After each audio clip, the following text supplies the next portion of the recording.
So everyone, now we begin our grammar section. अब हम अपने ग्रामर सेक्शन को शुरू करते हैं. ठीक है. In this section we were dealing with parts of speech deal कर रहे थे. इसके पहले हमने आपको वर्ड के बारे में पढ़ाया था. वर्ड क्या होता है, करेक्ट है ना? सो हाँ, चलिए हम किसी से पूछ लेते हैं. प्रशांत, व्हाट इज वर्ड? वर्ड क्या होता है प्रशांत? Group of letter. ठीक है. अच्छा, what is called study of words?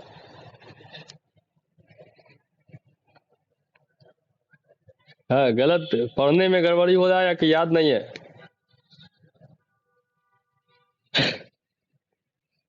याद नहीं है. ठीक है. और कौन बताएगा? इशू याद है? Study of words is called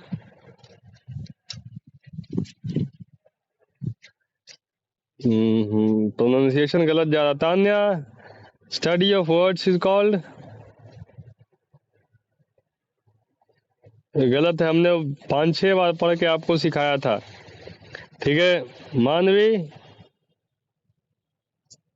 etymology. हाँ, the word is etymology. Study of word, शब्दों के बारे में पढ़ना इटमोलॉजी कहलाता है. अब चलिए पार्ट्स ऑफ स्पीच की बात करते हैं. नाउन बता दिया, प्रोनाउन बता दिया था. नाउन मतलब नाम होता है. वो इटमोलॉजी लिखा होता, देखो यहाँ लिखा हुआ है ना?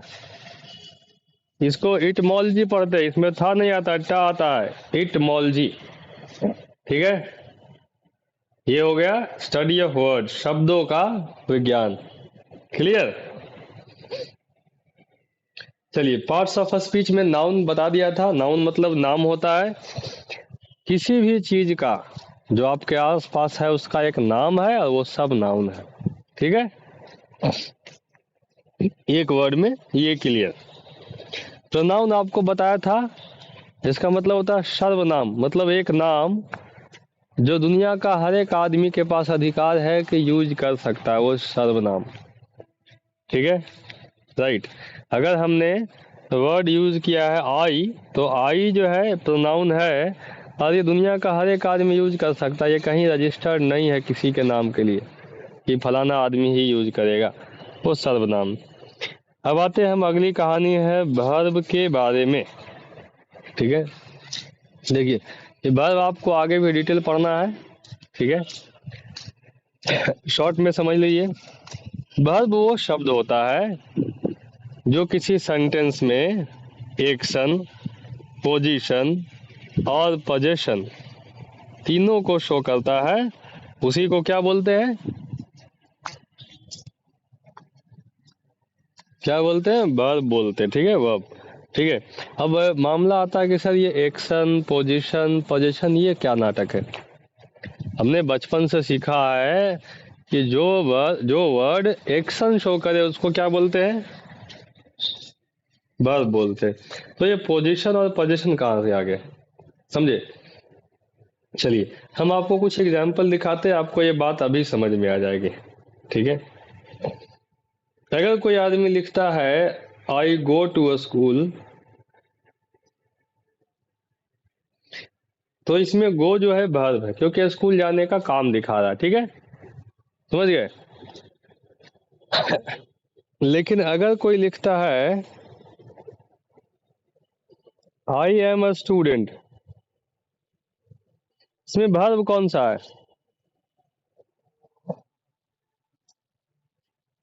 ये एम जो है वर्ब है. ठीक है.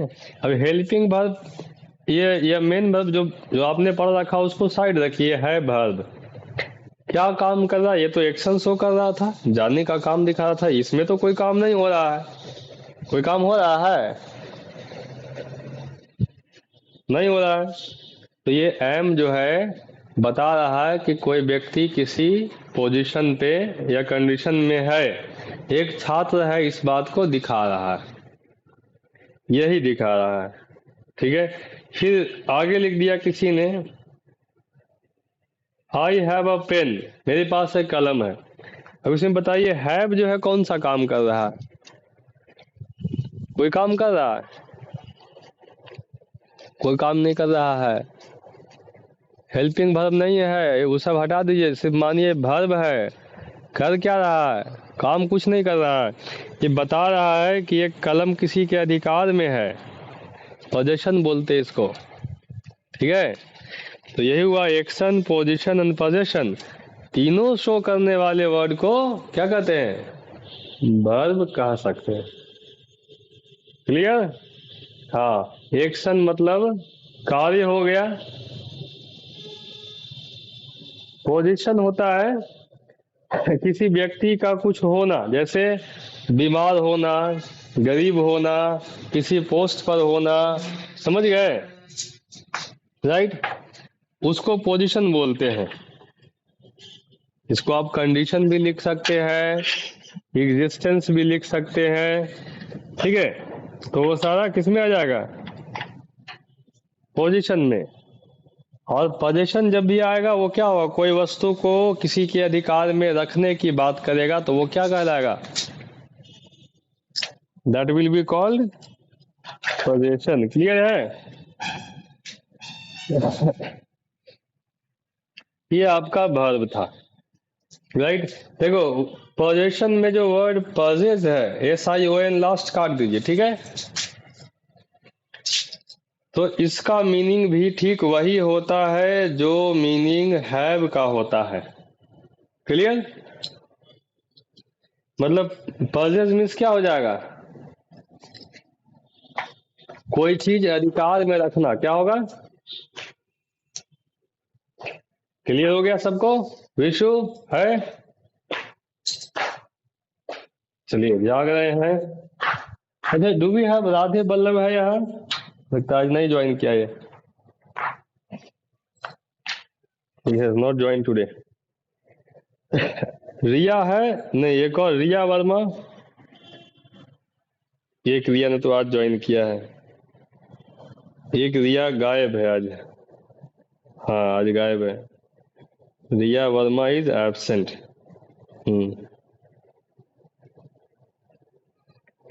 चलिए, so this one we have.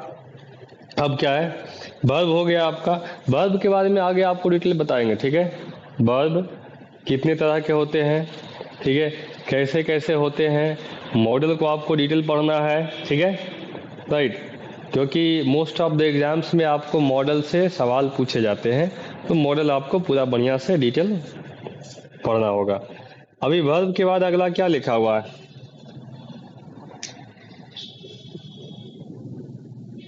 Adverb. इसको हम लोग हिंदी में कहते हैं क्रिया विशेषण। तो हिंदी में इसका डेफिनेशन एकदम सीधा सीधा है कि जो क्रिया की विशेषता बताए। हिंदी में बस इतना ही कहा जाता है कि जो क्रिया की विशेषता बताए उसे क्या कहते हैं? क्रिया विशेषण। ठीक है, लेकिन इंग्लिश में कहानी एडवर्ब का बदल जाता है।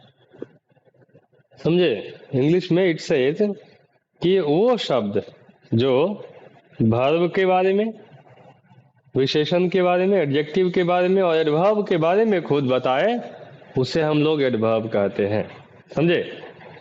मतलब इंग्लिश में एडवर्ब या इंग्लिश में क्रिया विशेषण जो है वो सिर्फ और सिर्फ वर्ब की बात नहीं करता है। किसकी किसकी बात करता है?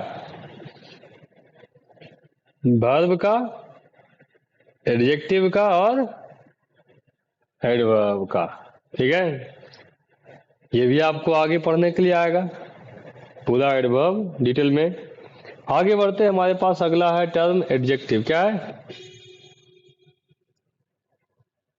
हाँ, इसको कई सारे लोग एडजेक्टिव पढ़ते हैं, अब कुछ लोग एडजेक्टिव पढ़ते हैं। ठीक है, दोनों पर ये प्रोनाउंसिएशन जायज है, दोनों चलेगा। ठीक है, राइट।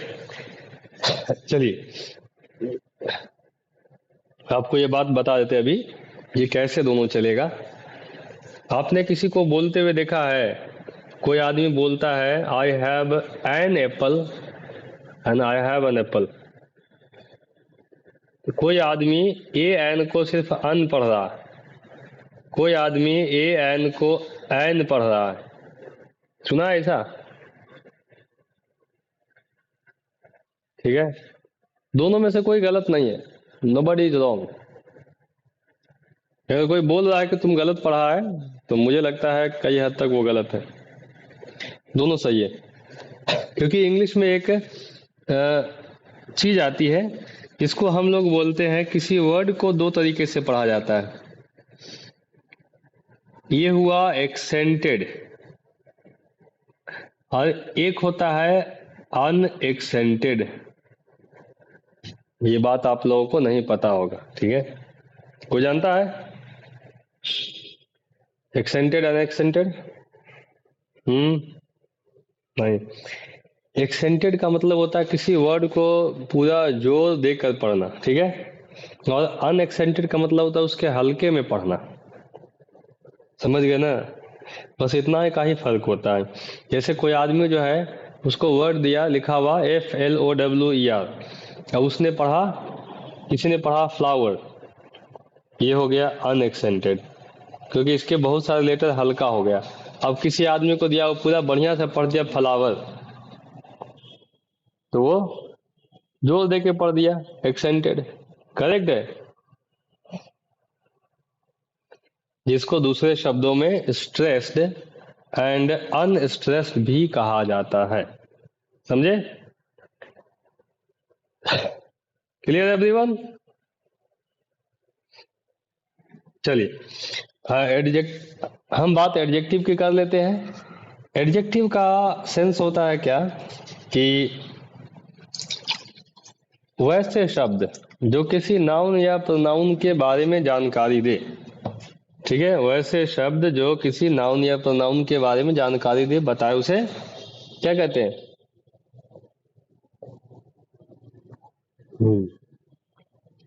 जैसे मान लो आपको एक मोबाइल कहीं गिरा हुआ मिला। अब जैसे मोबाइल मिला तो आप उसके बारे में कई सारी बातें आते हैं। मोबाइल तो है, अब मोबाइल देखा, कहा नया मोबाइल है जी, ठीक है। फिर बगल में अगर कोई और होगा कहा महंगा मोबाइल है, ठीक है। पलट के मोबाइल देखा, कहा नहीं फूटा हुआ है थोड़ा सा।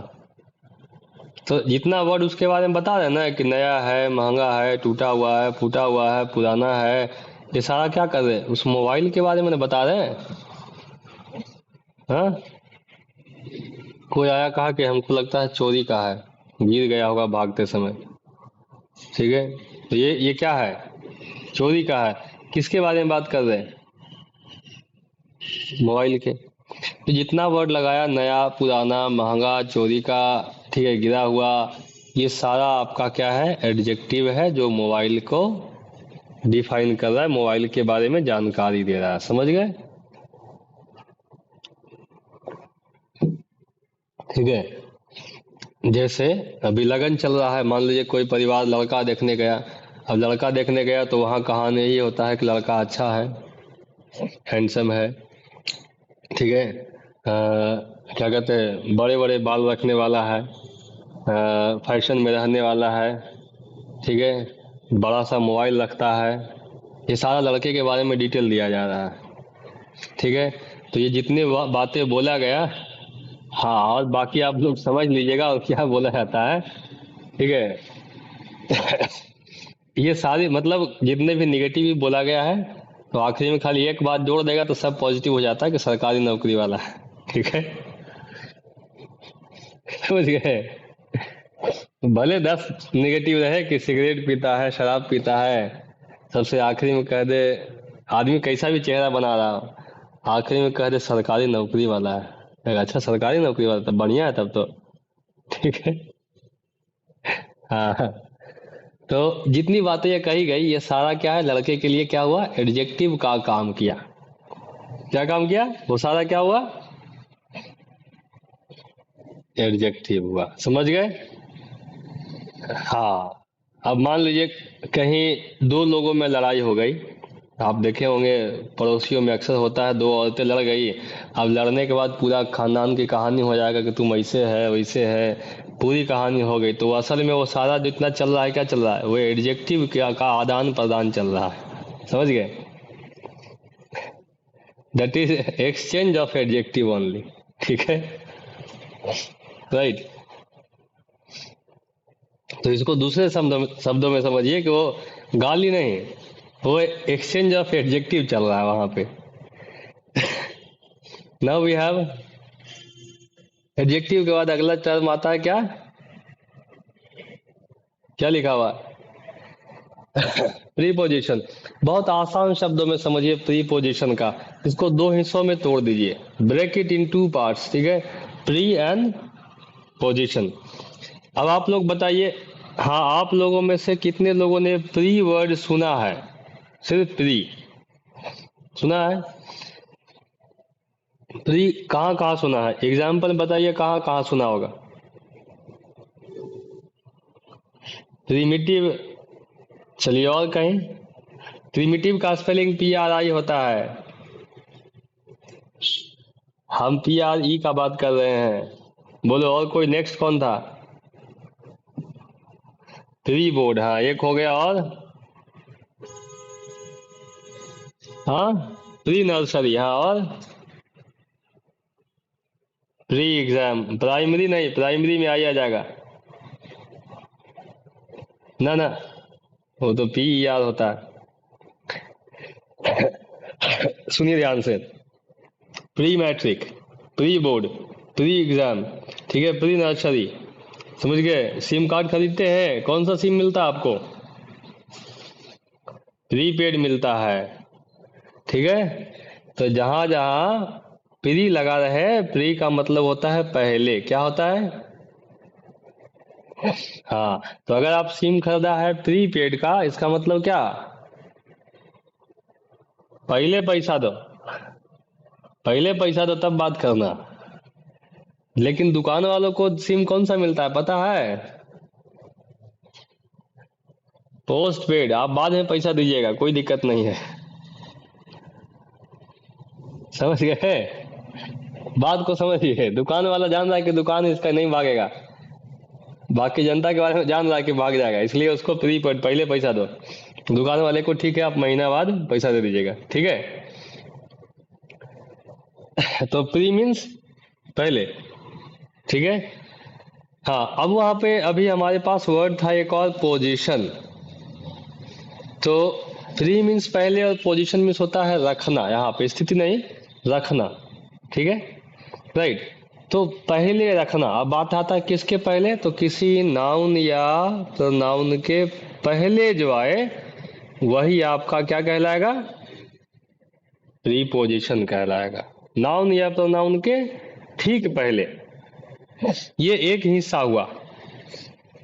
डेफिनेशन का एक हिस्सा भी बताया है कि वैसे शब्द जो किसी नाउन या प्रोनाउन के पहले आए और उस नाउन या प्रोनाउन को किसी सेंटेंस के साथ या दूसरे वर्ड के साथ जोड़े, उसे क्या कहते हैं? प्रीपोजिशन। क्लियर? जैसे देख लीजिए आप, अगर हमने लिखा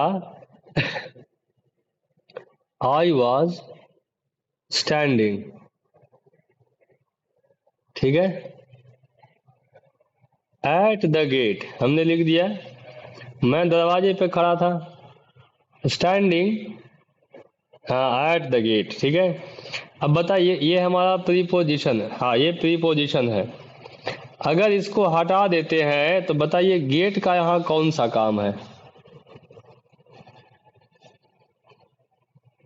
कोई काम है? कोई सेंस नहीं बनता है। हमने इस गेट को इस सेंटेंस से जोड़ रखा, इस प्रीपोजिशन से। आप एट लगाइए दरवाजे पे, बाई लगाइए दरवाजे के बगल में, ठीक है, राइट। नियर द गेट लिखिए, दरवाजे के पास। ये सारा जो है आपका प्रीपोजिशन है, जो एक नाउन को बाकी सेंटेंस के साथ जोड़ रहा है। क्लियर? क्लियर है यहाँ तक? किसी का लीव हो जाए ना तो आप लोग तुरंत ज्वाइन किया कीजिएगा, ठीक है? कल से क्लास करेंगे। अच्छा, शादी में जाना है, देखिए क्या कहें, लोगों का प्लेट लगा हुआ है, कोई दूसरा नहीं खा जाए इसीलिए तैयारी में रहता है। चलिए आगे बढ़ाते हैं। Preposition is clear to everyone? और किसी को यहाँ शादी में जाना है क्या? कोई ऐसा जो एकदम तैयारी हो खाने पीने का, सुबह से भूखे हो आदमी? हो सकता है होगा, अभी बोलेगा नहीं ना। अगला है कंजंक्शन। हाँ, इसको कंजंक्शन पढ़ते, बीच में एन आता है, ठीक है। कंजंक्शन, जैसे गया क्या है? गया स्टेशन क्या है? जंक्शन। जंक्शन नहीं, जंक्शन। हाँ, वो गांव वाले भूल जाते तब बोलते हैं कि हाँ, गांव वाले लोग जैसे पढ़ने नहीं आते बोलते हैं हम गया जंक्शन पे खड़े हैं, ठीक है। हाँ एग्जैक्टली, वो होता है जंक्शन, ठीक है। Gaya junction, Patna junction, Jehanabad station, ठीक है। राइट, देखिए कंजंक्शन समझते हैं, ठीक है। कंजंक्शन को सिंपल तौर पर समझिए क्या होता है। चलिए एक और बार हम बात करते फिर से यही मैरिज सीजन, लगन का। लगन में सबसे इम्पोर्टेंट आदमी कौन? हम्म, नहीं, उससे भी इम्पोर्टेंट। नहीं नहीं, आप कौन? अनिल? नहीं नहीं, अभी नहीं समझे। अरे ये सब को तो मना लेता है, एक आदमी जो भड़क जाता है फिर शादी संभव नहीं। अरे वो होता है आप लोग बहुत ऑप्शन देख रखा है, वो होते हैं जिसको बोलते हैं अगुआ, मैच मेकर, ठीक है ना। अगर हाँ वो आदमी भड़क गया तो पहुंचा हुआ बाराती लौटा के ले आएगा, ठीक है। तो ये होता है सोसाइटी में कंजंक्शन का काम करते हैं ये लोग, ठीक है। क्योंकि वो एक फैमिली को दूसरे फैमिली से जोड़ने का काम करते हैं, ठीक है। जोड़ते हैं तो दोनों परिवार का प्रॉपर स्टेटस देखते हैं कि जिस स्टेटस में ये है वो उसी में ये भी है कि नहीं है, ठीक है। राइट। तो वही काम इंग्लिश में कंजंक्शन का भी है, दो शब्दों को, दो सेंटेंसेस को जोड़ने का काम करता है। Got this? तो आप जब सोसाइटी में देखें किसी को जो शादी करवाता हो लोगों का, तो आप समझ जाइएगा कि ये समाज का क्या है, कंजंक्शन है। क्या है? That's a conjunction. हाँ, उनका नाम होता है शादी राम घर जोड़े, शादी कराए घर को जोड़ने वाला काम। चलिए, कंजंक्शन हो गया, उसके बाद इंटरजेक्शन की बात करते हैं। इंटरजेक्शन जो है बहुत सिंपल सी चीज है, वैसे शब्द जो हम अचानक से बोलते हैं, ठीक है। अलग अलग कल्चर में अलग अलग जगह पे इंटरजेक्शन अलग अलग होगा। हम लोग इंग्लिश पढ़ रहे हैं, इंग्लिश में भी इंटरजेक्शन अलग होगा, हिंदी का अलग होता है, जगह जगह के साथ भी बदल जाता है, ठीक है। आदमी के साथ ही बदल जाता है। तो इंटरजेक्शन मेनली क्या होता है, those words which are spoken out of a sudden with some overflow of emotion. जब आप इमोशन ज्यादा भरता न है तब आप कुछ बोलते हैं, वही कहलाता है इंटरजेक्शन। जैसे मैं मान लीजिए आपके हाथ से कुछ छूट गया, शीशे का गिलास था छूट गया, तब आदमी क्या चिल्लाता है, ओ माय गॉड, ठीक है। ये हे भगवान हिंदी में। तो ये ऐसा नहीं होता है कि आप गिलास छूट गया, गिर के फूट गया, बिखर गया, चार आदमी आके खड़ा हो गया, आपको देख रहा था, बोल रहे हैं कि ओ माय गॉड फूट गया। जैसे ही गिलास छूटा तो बोलते ना, ठीक है, वो इंटरजेक्शन, ठीक है। देन वी हैव, उसके बाद क्या आता है आपको इंटरजेक्शन में, थिंग्स लाइक किसी का एक्सीडेंट हुआ, ठीक है। जैसे एक्सीडेंट होता है आप बोलते हैं कि हे भगवान मार दिया उसको, होता है ना, वो हुआ इंटरजेक्शन। क्रिकेट मैच वगैरह जीतते हैं, मैच जैसे ही आदमी जीता, देखा है सब लोग हुजे हुजे चिल्लाने लगता है, ठीक है। कभी ऐसा केस देखा है कि मैच खत्म हो गया, जीत गया है, जीतने वाले टीम को बोला गया कि अभी तुम बैठो, अभी कोई चिल्लाना नहीं है, अभी कैमरा वाला आ रहा है तब चिल्लाना? ऐसा कभी देखा है? जैसे ही मैच खत्म होगा, आखिरी बॉल जीत गया, बस हल्ला करना शुरू। वो होता है इंटरजेक्शन के सेंस में। ठीक है, तो इंटरजेक्शन में ये सारे वर्ड आएगा, हाँ, ओ अलास, ठीक है, ये सारे, ओ माई गॉड, ये सारे क्लियर। हम लोग बिहार में रह रहे हैं, बिहार में आपको इंटरजेक्शन का दूसरा रूप मिलेगा। आदमी किसी से टकरा गया, फट से एक गाली देगा, कहीं गिर गया तुरंत एक गाली देगा। बिहार में आपको गाली ही इंटरजेक्शन दिखेगा। ठीक है, चाहे वो भगवान को गाली दे या अपने किसी परिवार वाले को दे, लेकिन गाली देगा जरूर। ठीक है, क्योंकि उसने वही इंटरजेक्शन पढ़ रखा है, और करीब करीब हमको तो लगता है सब जगह यही चलता है इंटरजेक्शन में। क्लियर है? This was your parts of speech, ये आपका पार्ट्स ऑफ स्पीच था। हम लोग कल जो है ना, कल के क्लास में कंटेंट बढ़ाएंगे फ्रेज से। ठीक है, विल स्टडी अबाउट फ्रेज, और फ्रेज के ठीक बाद हम लोग सेंटेंस में आएंगे, मेजर पार्ट। क्लियर? चलिए, अभी जो है we will go for spoken. अभी हमारा काम स्पोकन से आगे बढ़ेगा।